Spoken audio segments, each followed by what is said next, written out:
Oi, meus amores, tudo bem com vocês? Hoje eu vim trazer um vídeo aqui bem diferente do que eu tô acostumada a trazer para vocês. Vim mostrar aqui sobre uma caixinha de perguntas de família que eu coloquei no meu Instagram na semana do brincar, que foi semana passada. A primeira pergunta foi: já passaram dificuldades, você, seu esposo e os filhos? Como vocês fazem para explicar para as crianças? Bom, dificuldade, gente, nós brasileiros todos temos passado. As coisas básicas a gente observa o tanto que subiu, tanto que tá caro. Porque sim, menina, você trabalha muito, você que é do lar. E o esposo sai para prover, para trazer o salário para casa, para a família. Enquanto isso, eu administro a casa. Na dificuldade, eu deixo as crianças sentirem a realidade. Se tá faltando um biscoito, se tá faltando um tipo de carne preferido, se não dá pra gente fazer aquele passeio da escola, ou se não dá pra gente ir a um passeio de família ou na família, eu deixo eles sentirem a realidade, escolhendo assim ficar em casa com eles, fazer um lanche simples em casa com eles e mostrar para eles diariamente que a nossa falta faz parte da vida. Deixo eles terem um pouquinho desse tédio, eles sentirem um pouquinho desse tédio, que é a dificuldade emocional, financeira, familiar, para que eles aprendam ali, sabe? No dia a dia, para que eles aprendam a lidar com a situação e dar super certo aqui em casa funciona. A pergunta número 2. Você ensina o valor de mãe e pai para a vida do seu filho? Sim, claro. E sabe como é que eu mostro isso? Diariamente. Eu mostro quando a mamãe vai pegar a roupinha limpinha, cheirosinha para eles, que eles deixaram lá, ó, no cesto, suja. Mostro quando eles vão para a escola, quando eles chegam da escola, quando eles acordam, quando eles vão jantar, a comidinha quentinha, o lanche gostosinho, as coisas que a mamãe inventa quando tem dinheiro e quando não tem dinheiro. Mostro quando eles estão tomando banho, aquela água quentinha. Por que que a água sai quentinha? Por que que nós temos um chuveiro em casa? Porque tem família que não tem chuveiro, viu? Pode acreditar. Mostro o papai chegando diariamente do trabalho à noite, cansado, porque durante a pandemia ele teve trabalhando aí home office e isso se estendeu por alguns anos. Só que agora ele voltou presencial e é toda uma adaptação sem ele em casa, porque ele me ajudava com as crianças nas tarefas, porque eu acordo, faço tarefa, logo em seguida eu tenho que correr com a tarefa dele para poder conseguir fazer o almoço. Porque tem um horário do almoço pronto, porque antes de eu estar começando o almoço, eles já estão indo tomar banho, separam o uniforme. E a gente vai chegando assim, diariamente nesses pontinhos que vão mudando, vão se adaptando ao decorrer dos anos. Então eu mostro para eles a importância que é o papai chegar em casa, a atenção que eles têm que dar para o papai, a bênção que eles têm que pedir quando o papai entra à porta. E o quão importante é a saída do papai para a nossa família. Nós mostramos também a realidade, né, através de quão importante papai e mamãe são quando a gente pode fazer um passeio, quando a gente vai no shopping e a gente dá a oportunidade deles escolherem o que eles querem lanchar, quando a gente vai comprar um calçado e a gente deixa escolher qual eles preferem, se é um tênis, qual a cor, qual o estilo, se é uma chinela, qual eles acharam mais bonita. E assim, diariamente a gente vai mostrando o valor de pai e mãe na vida deles. Não é a mamãe e o papai que manda. Nós somos uma família onde nós respeitamos as diferenças do outro e respeitamos as imposições que papai e mamãe precisam estabelecer e serem obedecidas. Você acha seus filhos crianças difíceis? Essa foi a terceira pergunta. Minha amiga, vou te falar uma coisa. Criança é extrovertida, é pimpolinha que fica pulando, que fica mexendo, que fica bagunçando, que cai, porque criança está aprendendo, a criança está sendo educada. Então não acho meus filhos crianças difíceis. Não acredito que existam crianças difíceis.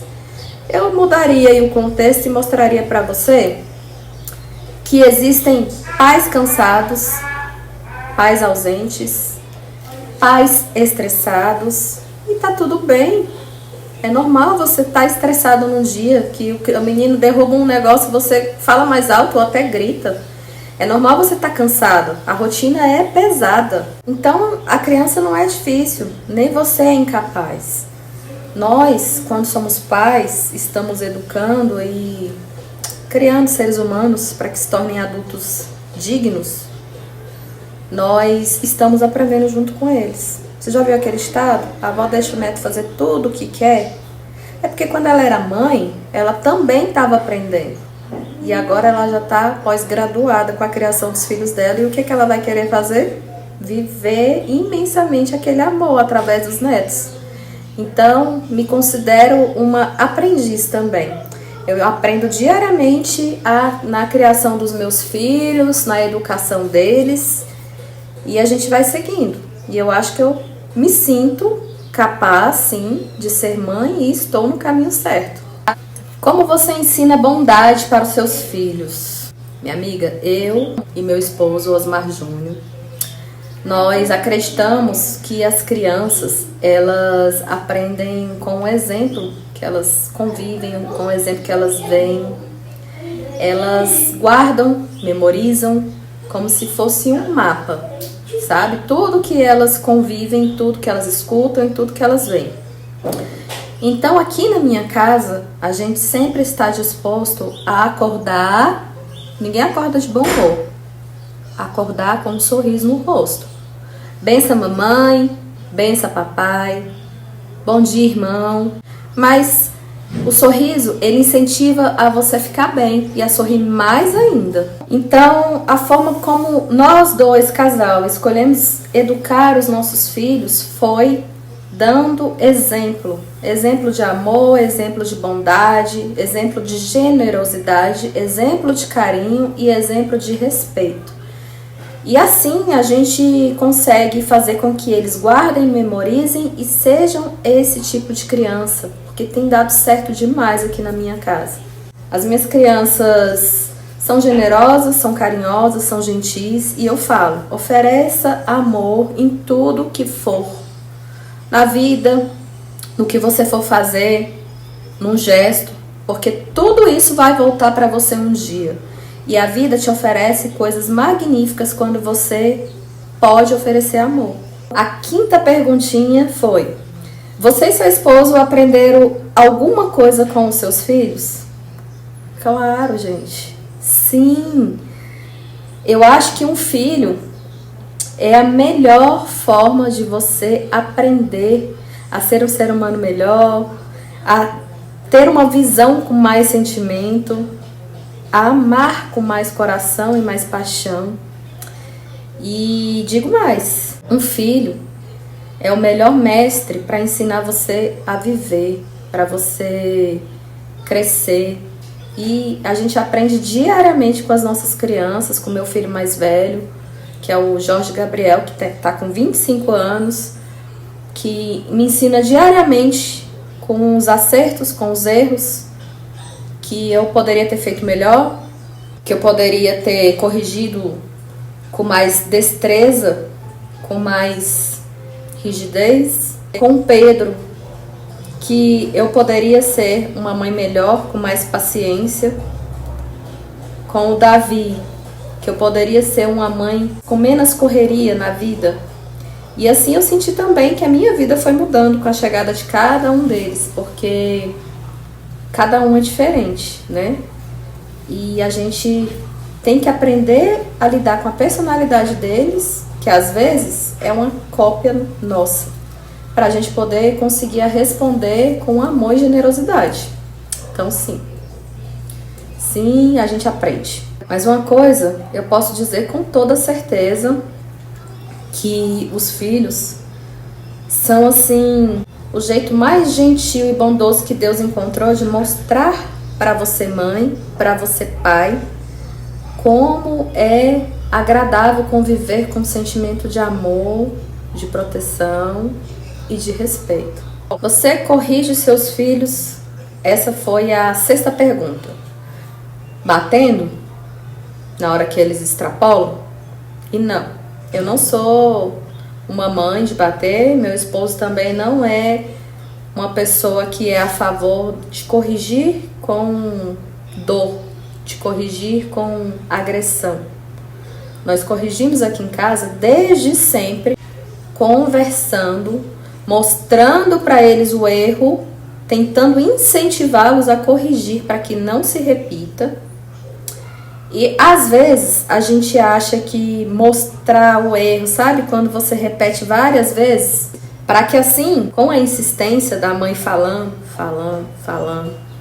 mostrando, porque falar do bom é muito fácil, mas mostrar o errado machuca eles, cansa a cabecinha deles, porque eles sabem que é errado. E aí você ficar mostrando é como se você estivesse fazendo assim, colocando ali em cima do telhado, debaixo do sol quente, como diz a minha sogra, o erro exposto. E isso faz com que eles sintam vergonha, remorso e não queiram repetir aquilo. E aqui em casa também funciona essa estratégia. E eu vou te falar, não é que a mamãe é chata, é que a mamãe vai repetir aquilo que ela não quer que alguém lá fora repita ou faça ele sofrer escutando. Então a gente trabalha bem isso aqui em casa. A 7ª pergunta. Depois que você foi mãe, acha que mudou algo na sua cabeça? Sim, gente, com certeza. Eu mudei a forma de enxergar o mundo, eu mudei a forma de enxergar para dentro de mim o quão importante seria eu e o meu esposo ser exemplo, fazer o certo para poder incentivar eles também. Quererem ter essa opção de viver correto, ser certo. Eu mudei a minha percepção de sentir as coisas, as pessoas, a generosidade e a maldade das pessoas.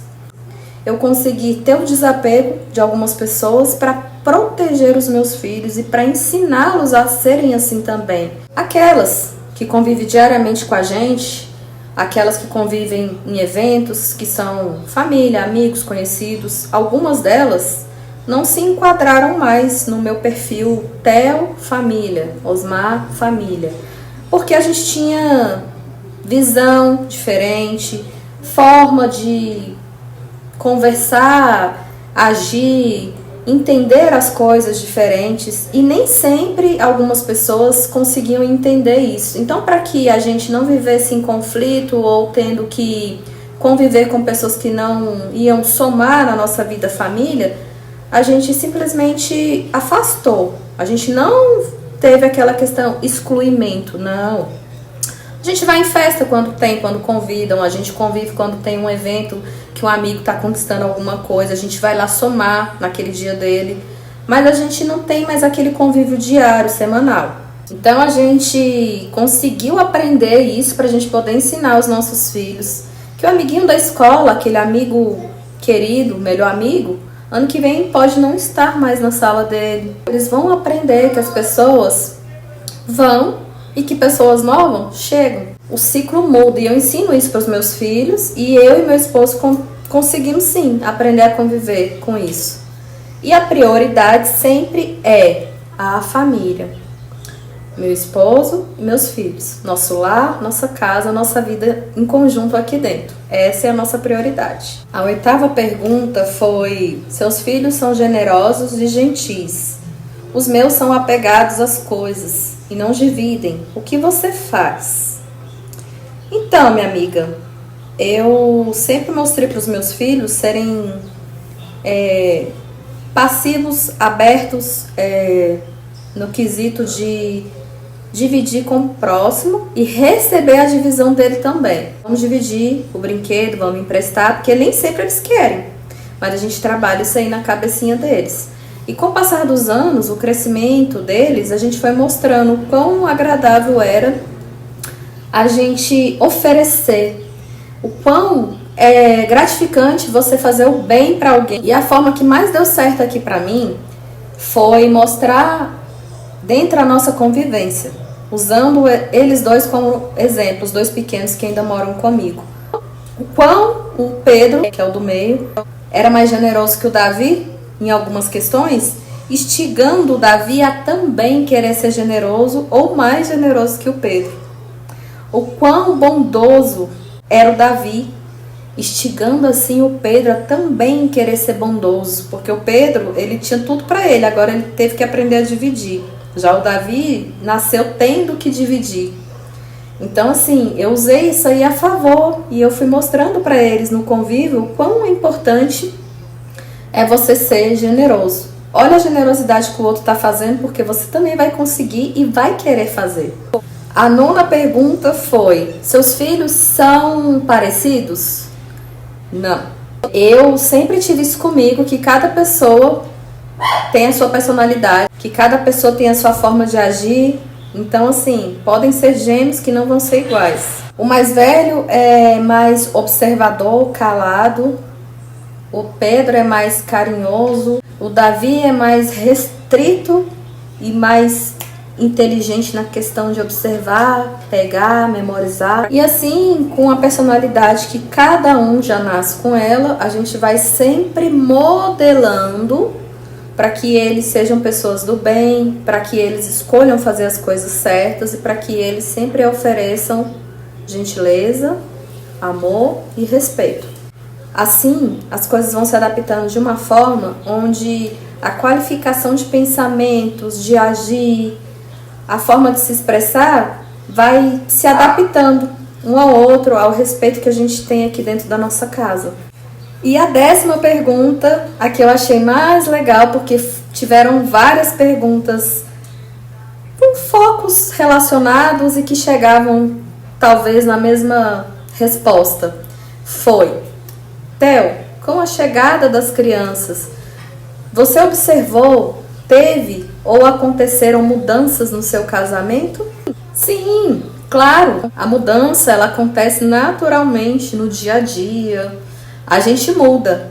Por exemplo, eu, Theo, não sou a mesma Theo de 18 anos atrás, quando comecei a namorar o meu esposo. Eu passei por mudanças assim progressivas, algumas lentas, algumas de aprendizado e outras para aprender a conviver em sociedade, com a família, com os amigos, porque a gente tem uma personalidade única quando a gente é criança, que quando a gente expande e começa a sair para o mundo, a gente precisa adaptá-la para a gente conseguir viver em comunidade. E sim, devido a isso, meu esposo também mudou muito. Em algumas questões, continua igual em outras. A gente muda diariamente. E com certeza o casamento muda também. Mas assim, a chegada das crianças não mudou para negativo o nosso casamento, porque nós, quando casamos, a gente tinha o propósito de ter uma família, a gente sonhou com essa família, a gente sonhou com essas crianças. E assim, o meu amor pelo meu esposo só aumentou, não mudou em nada. Eu aprendi a admirá-lo mais, porque quando a gente era só nós dois, a gente tinha um estilo de vida diferente. Com a chegada das crianças, a gente teve que se adaptar, incluir e abrir mão de muita coisa. O que eu posso dizer para vocês, com toda a experiência do casamento com a chegada dos filhos, é que nós ficamos mais parceiros, mais apaixonados pela família. Porque meu esposo, ele sempre me ajudou na troca, no banho, na alimentação, na educação. Ele sempre foi muito presente nas doenças das crianças, porque a mãe praticamente não dorme quando o filho está doente. E ele sempre esteve muito presente. A noite que eu passava acordada, ele assumia a casa. Ele assumia a comida, ele assumia a roupa na máquina, no varal. Então, assim, a gente ficou muito mais parceiros, muito mais companheiros, mais cansados também, mas muito mais completos e realizados. E pra gente ter uma sintonia bem gostosa, bem agradável, não só de obrigação, a gente escolhe ter momentos nossos, onde a gente escolhe ali 2 dias da semana, onde a gente vai escolher o que a gente quer comer em família, ou o que cada um quer escolher para comer. E assim a gente faz um misturadão de um pouquinho de cada um, faz ali um happy hour nosso. Toda semana a gente faz isso. e a gente deixa as crianças escolherem, vamos juntos ao mercado, cada um escolhe o que quer e chega aqui em casa a gente faz aquela festa. E aí se você me falar assim, então, mas eu não tenho dinheiro, eu não tenho condição de sair com as crianças, com meu esposo, não tem problema não. Dá uma volta na rua, toma aquele banho, bota um conjuntinho bonitinho, um brinquinho, passa um batonzinho, sabe? Para seu esposo ver que você tá se arrumando para viver, se arrumando para ele. É tão importante, menina, você acordar e se olhar no espelho e você se sentir bonita para você. Tanto que o seu dia muda. Faz um almoço gostosinho, ou um bolo, ou vai ali na padaria e compra alguma coisa que você sabe que vai encantá-los, né? Sente ali no quintal, na sua área, na cozinha. Isso são momentos e o amor dos seus filhos por você também aumenta, né? Com esse tipo de convivência. E uma coisa que fez funcionar aqui na minha família é porque a gente não tem muita rede de apoio. Então, desde sempre a gente escolheu, no máximo, sempre que der, que é 98% das vezes, a gente leva as crianças para onde formos. E super funciona. Inclusive, eu posso contar nas mãos, nesses 12 anos que estou criando o Pedro, que é o do meio, vou usar ele como exemplo, quantas vezes eu precisei deixar na casa de uma tia ou com a minha mãe. Mas a gente aprendeu a conviver abrindo mão de certos luxos que a gente gostava quando éramos só nós dois. Hoje a gente faz passeios que dá para adaptar as crianças e escolhemos deixar de fazer passeios que não dá para levá-los. Shows, que são eventos só para adultos, lugares que não dá para entrar criança, que tem muito tumulto. Então a gente evita escolher, a gente nem sente falta também. E eu falo com propriedade que a gente, porque o meu esposo ama ficar em casa. Ele ama a casa dele, ele ama o quintal dele, ele ama estar com as crianças no lar. Então, eu também aprendi a amar. E é sobre isso. A nossa realidade faz com que você se adapte. Não precisa você ter muita coisa. Você só precisa enxergar aquilo que você tem e adaptar ao convívio da família, para que fique harmonioso, para que a sua casa fique sempre limpinha, para ficar agradável para todos. As coisas no lugar. Então, ensino também as crianças, sabe? Colocar roupinha no cesto, juntar os brinquedos no fim, quando terminar de brincar. O meu esposo colocar a toalha lá no banheiro, guardar a chinela e o tênis dele lá na sapateira. E no fim tudo se torna agradável. E a minha maior riqueza é a minha família, meu esposo e meus filhos. Podem ter certeza disso. E esse foi mais um vídeo aqui do canal, cheio de carinho para você. Até o próximo vídeo. Tchau!